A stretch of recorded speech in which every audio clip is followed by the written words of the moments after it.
औज़ुबिल्लाहिमिनश्शैतानिर्रजीम बिस्मिल्लाहिर्रहमानिर्रहीम।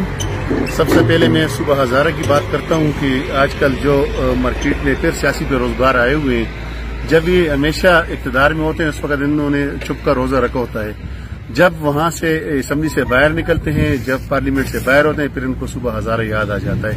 35 साल जो लोग इक़्तिदार में थे, 5 साल ये खुद वफाकी वजीर की हैसियत से कैबिनेट में, 5 साल इसका बेटा शाहजहान यूसुफ साहब कैबिनेट का मिनिस्टर रहा, तो कोई वहाँ पे मरकज में कौमी असम्बली में कोई वहाँ पे इन्होंने कोई कानून साजी नहीं की। एक दिन भी इन्होंने कोई सूबा हज़ारा के हवाले से बात नहीं की।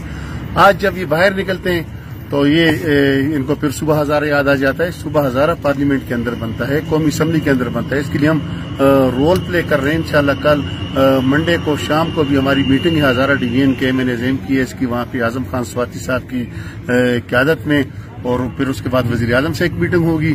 तो हम अमली तौर पे इसके लिए काम कर रहे हैं। इन्होंने वहाँ पे एबटाबाद के जो शुहदा थे, सूबा हज़ारा तहरीक के हवाले से जब ये शुहदा वहाँ पे मासूम शहीदों का खून बेच के इन्होंने वजारतें ली, मराहत ली, और जब मराहत थी उसके बाद चुप का रोज़ा फिर रख दिया। और इंशाअल्लाह आपको पता है कि जो सूबा खैबर पख्तूनख्वा में पाकिस्तान तहरीक इंसाफ की हुकूमत जब करारदाद पेश कर रही थी उस वक्त मैं नून लीग में था, लेकिन उसके बावजूद उस करारदाद पे मेरा दस्तखत शामिल है।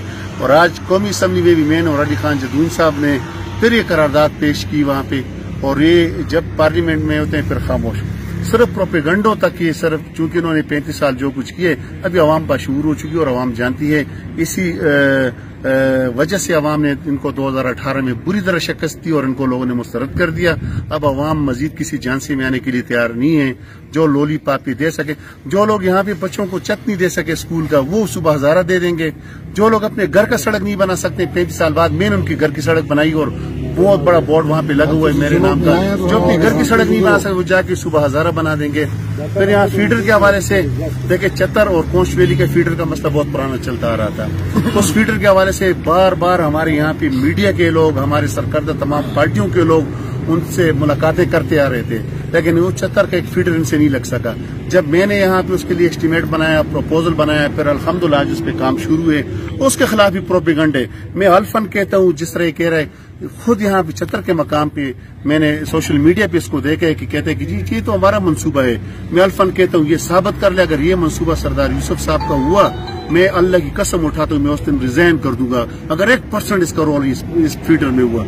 जब मैं काम करता हूँ फिर काम के लिए आप छोड़ते नहीं है। जब टूरिज्म में हम 2.5 अरब रुपए ले आए, फिर उसमें आपने प्रोपेगंडा शुरू किया। जब चतर फीडर के लिए, और फिर कहते हैं कि ये पता नहीं ये चतर फीडर मुकम्मल नहीं होगा। इंशाल्लाह मैं आपसे आज वादा करता हूँ फीडर पे काम शुरू है, 2-3 महीने के अंदर चतर फीडर को स्टार्ट करेंगे इंशाल्लाह। अगर नहीं होगा तो मैं फिर आपको कहता हूँ कि मैं सियासत छोड़ दूंगा। मैं जो बात करता हूँ उसको पूरी करता हूँ। तो 3 महीने के अंदर इंशाल्लाह चतर फीडर स्टार्ट होगा, इस पे काम शुरू है। सिर्फ लोग अब मशहूर हैं, लोग मीडिया देखते हैं, लोग हकीकत भी जानते हैं और हर चीज को मीडिया के जरिए इनको बातें पहुंचती है। क्योंकि अब वो वक्त गुजर चुका है, वो 35 साल लोली पाप जो देते रहे वो दौर गुजर चुका है। अमली तौर पे जो सही मानों में खिदमत करेगा वही कामयाब होगा, और इंशाल्लाह ये खिदमत हम करते रहेंगे।